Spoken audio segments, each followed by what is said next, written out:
हमारी ये जो नॉवल है ये सेट है 19th सेंचुरी के टाइम पे। ऐसा टाइम जब ब्रिटिशर्स ने हमारे यहाँ पे अपना हुक्म जमा लिया था। और इसका जो कंटेक्स्ट है आपको पता होना चाहिए, क्योंकि बिना कंटेक्स्ट के, बिना बैकग्राउंड के पढ़ना बिल्कुल भी बेनिफिटेबल नहीं होता, बिल्कुल बेनिफिट नहीं करता। तो ये उस टाइम की बात है जब ब्रिटिशर्स यहाँ पे हक जमा रहे थे और लोग अपना अपना अपनी जमींदारी में इनका फायदा उठा रहे थे। ब्रिटिशर्स के रूल यूज करके जमींदार दूसरों की जमीन हड़प रहे थे और उस पे अपना प्रॉफिट कमा रहे थे। जो गरीब लोग थे वो सफर कर रहे थे, क्योंकि उस करप्शन से बाहर नहीं आ पा रहे थे, वो इनोसेंट थे। उनको नहीं पता क्या क्या टैक्टिक्स और क्या स्कीम ये लोग यूज करते हैं जिससे ये इनको पागल बना देते हैं। अभी उसी टाइम की बात है जब रविंद्रनाथ टैगोर, महात्मा गांधी और सरोजनी नायडू जैसे लोग प्रेवलेंट थे, ये अपना अपना योगदान दे रहे थे इंडिपेंडेंस में। और प्री इंडिपेंडेंस के टाइम ही फकीर मोहन सेनापति ने भी अपना योगदान दिया अपने लिटरेरी वर्क्स के थ्रू, अपने कामों के थ्रू। इनका नाम फकीर मोहन सेनापति वैसे नहीं था। आपको इनके इंट्रोडक्शन के लिए कंटेंट मिल सकता है कि इनकी जो ग्रैंड मदर थी, ये बचपन में बहुत बीमार रहते थे, तो इनकी ग्रैंड मदर इनको फकीर, यानी कि जो पीर बाबा जो होते हैं, पीर होते हैं, उनके पास लेके जाती थी और उन्हीं के पास इनका इलाज करवाना चाहती थी। और इन्होंने दुआ मांगी थी इनकी ग्रैंड मदर ने कि अगर ये ठीक हो जाते हैं तो इनको पीरों को सौंप देंगी। पर ठीक होने के बाद इन्होंने इनको पीरों के हवाले करने के बजाय इनका नाम चेंज कर दिया, ब्रजमोहन से रख दिया फकीर मोहन। तो इसी से इनका नाम पड़ा फकीर मोहन सेनापति। फकीर मोहन सेनापति अपने टाइम के पहले पहले उड़िया, मॉडर्न उड़िया नॉवेलिस्ट थे। इन्होंने जो अपनी नॉवेल्स लिखी वो सोसाइटी के इश्यूज को टैकल करते हुए लिखी, सोसाइटी के नॉर्म्स के लिए लिखी। एक सटायर है 6 acres and a third zamindari system पे, कि कैसे और क्यों जमींदारी सिस्टम ने इंडिया के इनोसेंट फार्मर्स और इनोसेंट लोगों को एकदम अंदर से खोखला कर दिया। शुरू करते हैं बिना किसी डिले के अपने प्लॉट के साथ, जल्दी कवर हो जाएगा ये। तो नॉवल अर्ली 19th सेंचुरी में बेस्ड है। उड़ीसा में उस टाइम की बात है जब ब्रिटिशर्स ने बंगाल प्रेसिडेंसी पे अपना हक जमाया हुआ था। 1830s की अगर हम बात करते हैं तो मंगाराज नाम का आदमी है जो दूसरों को पैसे और ग्रेन्स लेंड करता है।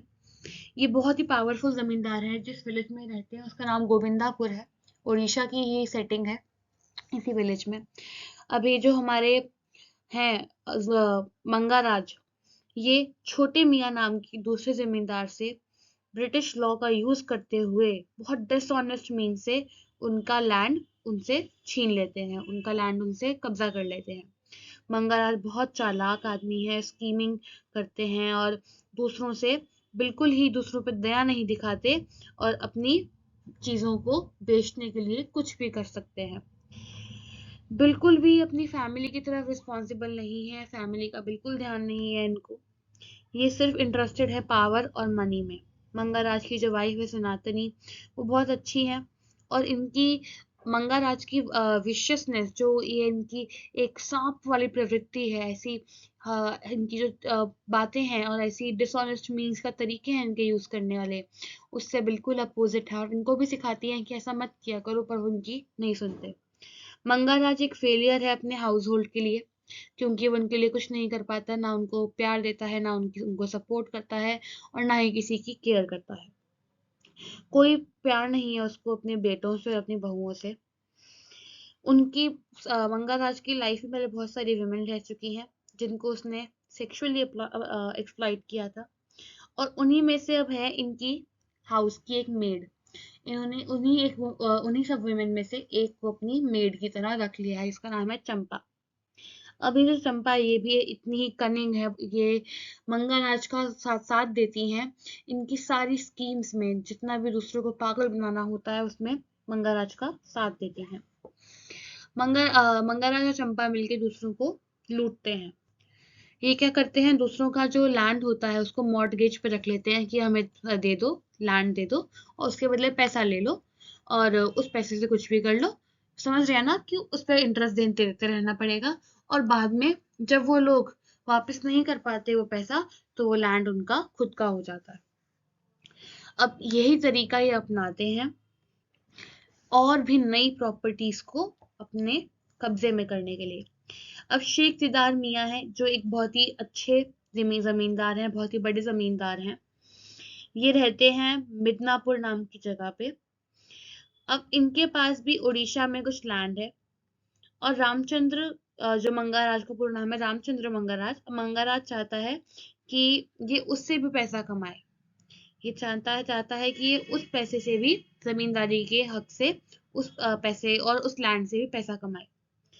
अब जो मियाँ है वो छोटे मियाँ जो है हमारे, हम जो बात कर रहे हैं, जो दूसरे मिदनापुर नाम की जगह के हैं, वो क्या करते हैं, वो अपना सारा पैसा पार्टीज में उड़ा देते हैं और एंड में अब वो आ गए हैं डेट में, यानी कि उधार पे जी रहे हैं। मंगाराज फायदा उठाता है शेख दीदार मियाँ के इस डेट की सिचुएशन का और ट्राई करता है उसको पागल बनाने का। वो क्या करता है, मंगाराज और शेख दीदार मियाँ जब साथ बैठते हैं तो शेख दीदार को मियाँ को बहुत पिला देता है और जब बहुत पी लेते हैं तो उनसे मॉर्टगेज के पेपर्स पे साइन करवा लेता है कि आपका लैंड हो गया मेरा और आप उसके बदले ये रख लो या कुछ भी जो उसके उसमें लिखा होता है। अब जब आते हैं हमारे जो मियाँ हैं, जो शेख दीदार मियाँ हैं, जब ये आते हैं होश में तो देखते हैं कि मंगाराज ने तो इनका लैंड हथिया लिया है और जमींदारी के हिसाब से ये चाहते हैं कि ये इनका हो जाए। पर मंगाराज जो है इनके ये नहीं फंसा पाए शेखदार मियाँ को। शेखदार मियाँ इन पे केस डाल देते हैं। क्यों, किस बात का, कि इनको पागल बना के, इनको ड्रंक करके इनसे इनकी चीज का पोजेशन लिया गया है, इनकी चीजों को हड़प लिया गया है। आगे स्टोरी बढ़ती है। अब उसी विलेज में रहते हैं एक कपल जिनका नाम भगिया और सरिया, भी हमने पढ़ा उनके बारे में। उनके पास 6 एकड़ नाम की 6 एकड़ लैंड है, 6.5 एकड़ का लैंड है उनके पास। और ये वही लैंड है जिसको मंगाराज हथियाना चाहता है। वो उस चंपा के साथ अब ट्राई करता है, चंपा के साथ मिलके, कि वो उस लैंड को हथिया ले और स्कीम स्टार्ट करते हैं दोनों कि क्या किया जाए, इनके कैसे इनका लैंड इनसे छीना जाए। अब भगिया और सरिया के कोई बच्चे नहीं है तो अभी बहुत ही ज्यादा भगवान से डरते हैं और बहुत ही इनोसेंट लोग हैं कि भगवान ही करता धरता है और भगवान ही सब कुछ इनका कर सकता है। इनकी वीकनेस का यूज करते हुए चंपा सरिया को बोलती है कि अब तुम्हें अगर बच्चा चाहिए तो तुम जो बुद्धि मांगला है, जो तुम्हारी मानते हो, जिसको तुम बच्चा जो देंगी, तुम उन्हीं का एक टेम्पल बनवा दो और देखना तुम्हें बच्चा हो जाएगा। और पर टेम्पल बनवाने के लिए तो पैसा चाहिए, तो वो ऐसा करते हैं कि मंगाराज को तुम अपना ये लैंड मॉर्टगेज पे रख दो और उसके बदले पैसा लेके टेम्पल बनवा लो। अब मंगाराज जो है वो कर देता है। अब जब वो ये मॉर्टगेज बॉन्ड बनाता है तो 6 एकड़ लैंड में से 6 एकड़ कुछ लैंड छोड़ देता है, बिल्कुल छोटा सा लैंड, और बाकी सारा अपने कब्जे में कर लेता है। और क्या करता है, धोखाधड़ी से उनका वो लैंड वापस ना करने के बजाय बोलता है कि तुम पैसा रख लो, मैंने तुम्हारा लैंड रख लिया। अब ये जो कपल है, इसी लैंड में इनका घर भी होता है। इनकी जो काऊ है जिससे बहुत प्यार करते हैं, इनके बच्चे जैसी है, जिसका नाम नीता है, वो भी होती है। और ये सब उजड़ जाते हैं बिकॉज ऑफ मंगाराज। सरिया जो है वो मंगाराज के घर के बाहर जाती है और बहुत टाइम तक भीख मांगती रहती है कि मुझे हमें तो लैंड वापस कर दो, हमें हमारी जगह और हमारी काऊ चाहिए, सब कुछ वापस कर दो। पर जब वो नहीं करता मंगाराज वापस, तो सरिया का दिल टूट जाता है और सरिया वहीं पे मर जाती है। पुलिस इन्वेस्टिगेशन करती है कि सरिया क्यों मरी, तो मंगाराज पे अब आता है सारी बात। मंगाराज को जेल ले जाया जाता है, पर अब इसको मर्डर के लिए तो गिल्टी मानेंगे नहीं क्योंकि इसने तो मारा नहीं है, इसने तो सिर्फ लैंड वापस नहीं करा। पर जो उसकी काऊ थी, उसको वो तो लैंड पे नहीं आ रही थी ना, पर इसने तो काऊ को भी रख लिया था और काऊ से वो लोग बहुत प्यार करते थे। तो इस काऊ को इलीगली अपने पास रखने के लिए उसको जेल हो जाती है। जो हमारा लॉयर है वो मॉर्टगेज के थ्रू ये जो लैंड, ये जमींदारी, ये फकीर मोहन से, सॉरी, जो हमारे मंगाराज का जो लॉयर है, वो मंगाराज की जमीन को हथिया लेता है धोखाधड़ी से।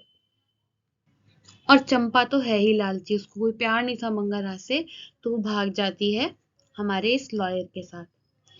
लेटर बाद में क्या होता है कि जो हमारी चंपा है वो तो भाग गई है सारा पैसा लेके विलेज के बार्बर के साथ, और बाद में वही बार्बर चंपा को मार देता है, उसका मर्डर कर देता है और खुद भी मर जाता है एक रिवर में डूब के एक हादसे के दौरान। जब मंगाराज छूटता है प्रिजन से, जब उसको जेल की खत्म हो जाती है उसका टाइम वहां पे रहने का, तो विलेज वापस जाता है और उसका पूरा जो बाकी बची हुई लाइफ थी वो जाती है गिल्ट में कि कैसे उसने अपनी लाइफ और अपने आसपास सबकी लाइफ बर्बाद कर दी। इसी के साथ स्टोरी खत्म होती है। Put down if you have any comments. So this was a video with character sketches. Character की सारे हमने पढ़े कि कैसे करेक्टर्स में क्या क्या फीचर्स हैं, हमने इसका कंटेक्स्ट पढ़ा और इस नॉवेल की पूरा प्लॉट पढ़ा। If you have any doubts, put down in the comments guys. Thank you. तो जो हमारे पहले करेक्टर हैं वो है, हमारे पहले करेक्टर हैं द नरेटर। अब ये जो नरेटर है ये कौन है? ये एक पर्सन, ऐसे पर्सन है जो इकलौता इंसान जो इस जमींदारी सिस्टम की ये जो एक तरह का जाल है उसमें नहीं फंसते। इनका नाम दिया गया है टूटर, TOUTER। पर ये उड़िया वर्ड है, ये उड़िया वर्ड क्या डिनोट करता है? एक ऐसा इंसान जो बेवकूफ हो या फिर जो जल्दी से दूसरों की बातों में आ जाए, पर असलियत में ऐसा नहीं है। इनका जो नाम है आयरॉनिकल सा है, इनकी पर्सनालिटी से मैच नहीं कर रहा। ये इकलौते से इंसान है जो जमींदारी सिस्टम के चंगुल में नहीं फंसेंगे। बढ़ते हैं अपने नेक्स्ट करेक्टर की तरफ। ये है रामचंद्र मंगाराज। इनका बहुत ज्यादा इम्पोर्टेंट पार्ट रहने वाले, तो ध्यान से सुनिएगा। मंगाराज हमारे इविल प्रोटैगनिस्ट है, यानी कि एक ऐसा इंसान है जो बिल्कुल ही नेगेटिव तरीके से सेंटर में रहने वाला नॉवल के। ये करप्शन से भरे हुए हैं, दूसरों को करप्ट कर देते हैं। इनकी बचपन की कोई डिटेल्स नहीं दे रखी हैं बचपन की, पर इतना बता रखा है कि ये एक अनाथ बच्चे हैं और एक बूढ़े और बहुत ही गरीब इंसान के बेटे थे, जो अब पता नहीं कि वो कहाँ पे हैं, इनके बाप माँ कहाँ पे हैं, कुछ नहीं पता है, कोई डिटेल नहीं गिवन है। पर अगर हम बात करते हैं इनके नेचर की कि ये कैसे इंसान है, मंगाराज अपनी लाइफ एकदम लग्जरी में बिताते हैं, दूसरों को बहुत लूटते हैं, मतलब अलग तरीकों से, और ऊपर से दिखाते हैं जैसे बहुत ही ज्यादा संत आदमी हो, पर अंदर से ऐसा नहीं है। रियलिटी कुछ और ही है, बिल्कुल पायस नहीं है ये, उल्टा ये ऐसे इंसान है जो दूसरों को ठगते हैं। ये रात को अपने रूम में आराम से खाना खाते हैं, इनकी जो सर्वेंट है इनकी थाली हमेशा फुल रखते हैं और सुबह तक ये सारा खाना खा के खत्म करके हजम कर जाते हैं। ये मनी और ग्रेन्स को लेंड करते हैं, दूसरों को देते हैं उधार पे, उसके बदले पैसा लेते हैं। मंगाराज बोलते हैं कि मनी और ग्रेन इसलिए देते हैं क्योंकि दूसरों को सफर करते हुए नहीं देख सकते, पर ये बिल्कुल झूठ बात है। आगे बढ़ते हैं अपने नेक्स्ट करेक्टर की तरफ। ये है राम ये है सॉरी इनका नाम है भगिया। अब ये समझ लीजिए हमारे एक अच्छे इंसान आ गए हैं, हमारे ये जो नॉवल का टाइटल है 6 acres and a third, ये इनसे जुड़ा हुआ है। अब ये एक ऐसे इंसान है जिनको 6 acres and a third इतना जो लैंड है इनके फादर से इनहेरिट होके मिला है। ये अपनी जो इनकी कम्युनिटी है उसके हेडमैन भी हैं। बहुत ही ज्यादा सिंपल आदमी है, अपनी वाइफ की तरह। इनकी वाइफ का नाम सरिया, अभी पढ़ेंगे इनके बारे में हम। बिल्कुल सिंपल आदमी है ये, और इनके साथ मंगाराज धोखाधड़ी करेगा, इनको पागल बनाएगा, इनको बेवकूफ बनाएगा। इनकी ये भगिया की पूरी लाइफ वेस्ट हो जाती है मंगाराज की करप्टिंग हरकतों की वजह से, और इनकी वाइफ भी मंगाराज की इस धोखाधड़ी का एक शिकार बनती है। ये है गोबारा जेना। गोबारा जेना एक लोअर कास्ट का आदमी है। ये विलेज का चौकीदार है और चौकीदारी का काम ढंग से नहीं निभाता है। जैसा इसको मजा आता है, जैसे इसको कंफर्टेबल लगता है, ये काम वैसे ही करता है। पर ये मंगाराज की बातों में भी आ चुका है। मंगाराज से पैसे लेके ये अलग अलग ऐसे काम करता है जो बिल्कुल ट्रस्टेड नहीं है, दूसरों को बेवकूफ बनाता है। चौकीदार है, इसको तो विलेजर्स का बहुत ज्यादा माना हुआ इंसान होना चाहिए जिसपे तो ये ट्रस्ट करे, पर असलियत में ऐसा नहीं है। बढ़ते हैं नेक्स्ट आगे। ये है हमारी भगिया की वाइफ, जिनका नाम है सरिया। ये भी गोविंदा, ये जो हमारी विलेज का नाम है जहाँ पे सब लोग हैं, गोविंदापुर नाम की जगह पे है। सरिया एक ऐसी लेडी है जो बहुत सिंपल है, बहुत इनोसेंट वुमेन है ये। इनके जो हस्बैंड है भगिया, वो भी इनकी तरह ही सिंपल मैन है। बहुत सालों तक ये गॉडेस बुद्धि मंगला से बहुत ज्यादा उनसे जुड़ी रहती हैं, ताकि इनको एक बच्चा हो जाए, इन दोनों को, भगिया और सरिया को। पर नहीं होता। इनकी फैमिली में बस भगिया, सरिया और इनकी एक बहुत ही प्यारी काऊ है, जिनसे बहुत प्यार करते हैं इनकी काऊ से। याद रखना, इनकी काऊ है जो इनसे ये बहुत इमोशनली अटैच्ड है। जब मंगाराज और चंपा, अभी हम बताएंगे चंपा कौन है, मंगाराज और चंपा जब इन पे अपनी डर्टी टेक्निक से इनको करप्ट करेंगे इन दोनों को, तो इनकी लाइफ कैसे खराब होती है आपको वो जानना है। आगे बढ़ते हैं चंपा की तरफ। अब चंपा जो है हमारी, वो बहुत ही ज्यादा इविल करेक्टर है, ये मंगाराज का साथ देती हैं हर इविल काम में। इनका जो ब्रेन है ना, वो बिल्कुल ही बोलते हैं ऐसे भरा हुआ है उन चीजों से, जो ऊपर से दिखता नहीं, ऊपर से इनोसेंट दिखती हैं पर अंदर से बहुत ज्यादा चालाक हैं, अंदर से चालाक हैं। और मंगाराज की स्कीम्स में, हर तरह की उनकी स्कीम्स होती हैं, डर्टी इविल स्कीम्स, उसमें इनका साथ देती हैं। ये सिर्फ और सिर्फ मंगाराज की वेल्थ में इंटरेस्टेड है, और इनको मंगाराज वैसे बिल्कुल नहीं पसंद है, बस उनके पैसे के लिए उसके साथ है।